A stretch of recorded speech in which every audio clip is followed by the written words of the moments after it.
of it is federal tax. Today's price is $1.99 per liter. Quickly convert it for you, it's around $7.85 per gallon. Now take a look to the left here, you see where all these people are gathered, that big plaque that says Mile Zero. I'm about to turn on this road. Mile Zero is the beginning and the end of the Trans-Canada Highway. So in other words, if we stayed on this road, it would drive us right through the city of Victoria to the ferry. The ferry would take us to the mainland, and we would stay on this road for 4,682 miles, all the way to St. John's, Newfoundland, where they have the exact same sign, Mile Zero. So in other words, the beginning and the end of the Trans-Canada Highway, single longest highway in the world too, by the way. Now look down the right side, all the way into the city. This is about 10 blocks long. This is Beacon Hill Park. We have 62 parks throughout Victoria, but this is the crown jewel. 252 acres. It's never ever going to be developed. Donated to the city of Victoria by Sir James Douglas in 1850 with 3 conditions: no fence around the park, no vendors could sell anything in the park, and it had to be open to the public 365 days a year. That watering can is one of many, many features here in the park. That is to keep everybody cool in those hot summer days. There are several ponds, bridges, rose garden, rhododendron gardens, every species of tree in British Columbia you can imagine. Keep your eyes open for peacocks. There are about 80 of them that roam through this park freely all day, and we're smart enough to bed down in the evening. There's a petting zoo that takes donations. It's a much safer place for them to bed down at night. You have one of these ponds coming into view here on your right. You'll notice in the back a stone bridge. This bridge is 134 years old. We have named it the Emily Carr Bridge.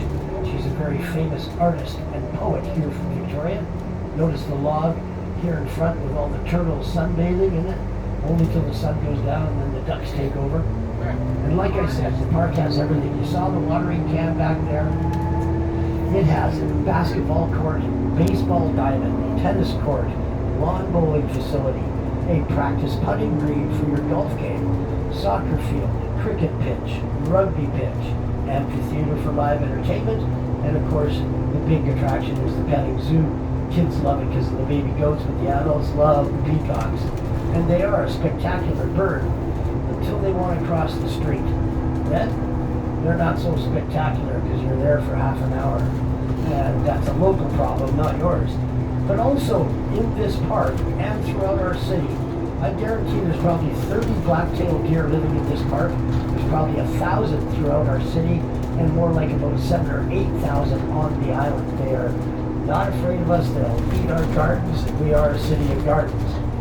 Now, Mr. Francis Rattenbury, a 25-year-old architect that moved here from England, got here at the right time because all of the architects here in Victoria were handing in their design ideas for the brand new legislative buildings.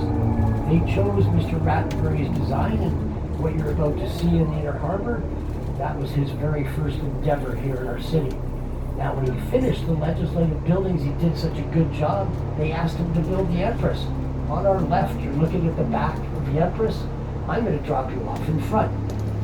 When he finished building the Empress, he was not satisfied because it did not have a recreational facility. On our right, he built Crystal Gardens. And in there, he put a saltwater swimming pool. And right up till 25 years ago, that was the recreational facility for the Empress. Now, the pool's been torn out and it's a small conference center. Now, where the Empress Hotel is sitting, from the shore wall, which is on the other side of the Empress, here on the sidewalk, to 2 blocks behind the Crystal pool, where I just showed you where he put the pool, everything you're looking at on our right for the 4 blocks was a swamp. This all had to be filled in just to accommodate the Empress. It took him 2 years to fill in the swamp.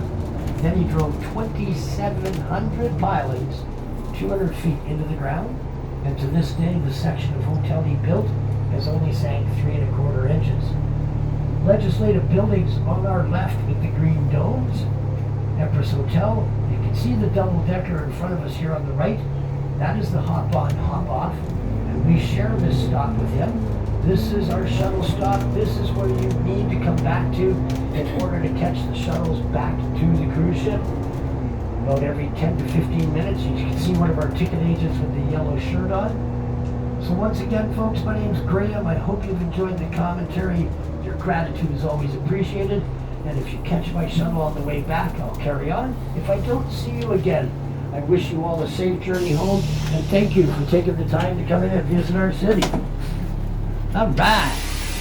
Thank you. Welcome. Have a great day.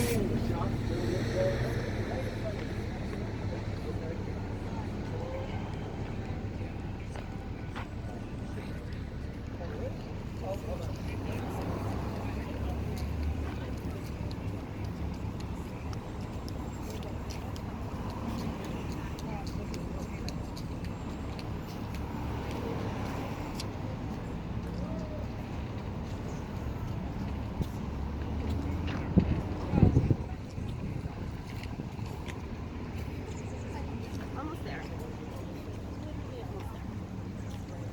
See the door.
Yeah, I'll only be 10 minutes by the time I get up and down.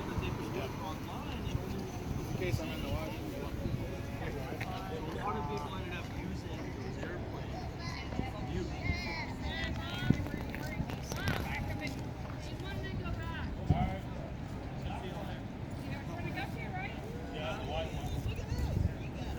Are you going with them?